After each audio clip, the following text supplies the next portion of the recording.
Nag-harvest po sila ngayon ng talong. Ayan si Kuya Early. Hello, good morning. Ayan, namimitas po sila ngayon ng talong. Kuya, pag halimbawa nagtanim ng talong, gaano katagal bago i-harvest? Alin, talong? Oo. Pag tinanim, Oo. Mga ilang buwan? isang buwan at kalahati yan. Meron Isang buwan at kalahati. Yan, nag-harvest po sila ngayon ng talong dito. Ito po ang taniman ng talong dito sa Imus, Cavite. Yan si Kuya Early nag-harvest po siya ngayon ng talong.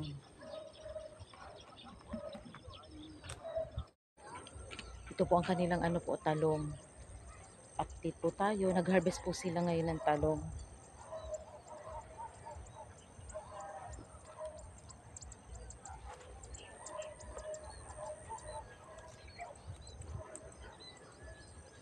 Yun, hanggang doon po, ang dami po. Lahat may mga bunga. Halos may mga bunga po ang talong po dito.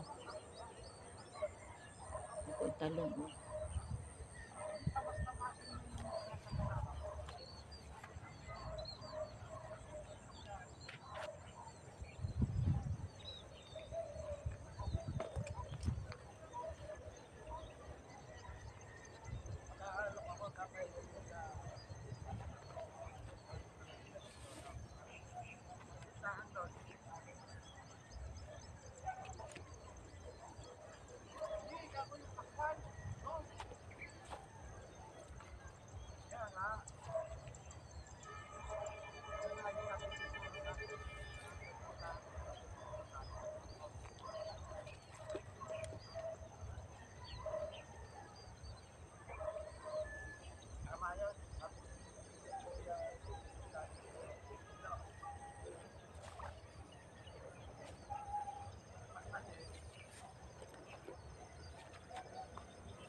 Andito po tayo ngayon sa taniman po ng talong.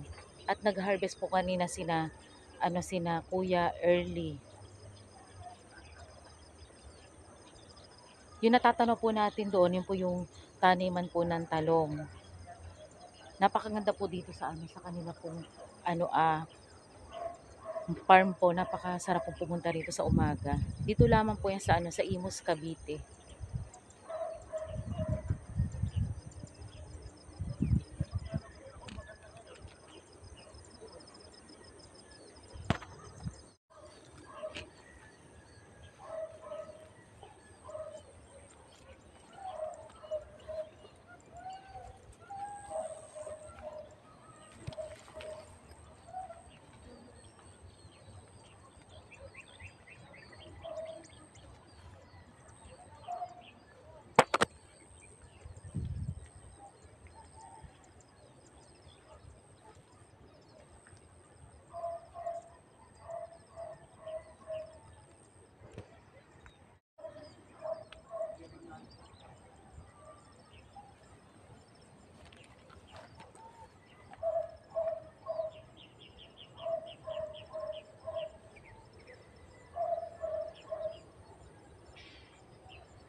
Ito po yung hinarvest na talong. Ito po yung harvest na talong ngayon dito sa Villa Sarignaya.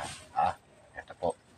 Kung gusto niyo pong bumili ng talong, dito lang po, punta po kayo Villa Sarignaya. At meron din po silang pakuan. Punta lang po kayo sa Villa Sarignaya, Imus, Cavite. Imus, Cavite, sa may Green Estate. Ang kilo ng pakuan, yung malalaki, 30 po ang kilo. Ay, yung Tapos talong. yung mga maliliit, per peraso na yun. Yung talong. At talong po, ang kilo po ay 60. Sa mga gustong bumili, punta lang po kayo dito sa Villa Sarignaya po. Yan, kine-quality po nila yung talong. Magandang talong. Wala siyang butas, walang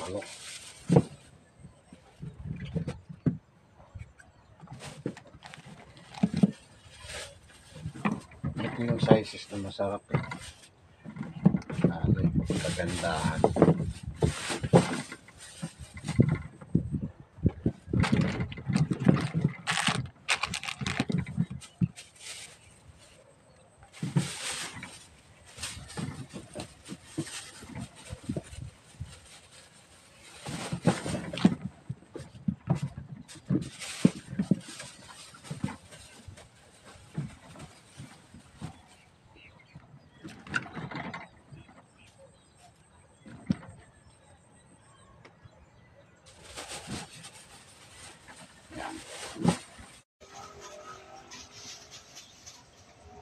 Next week na naman ito.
Yan, 10 kilos.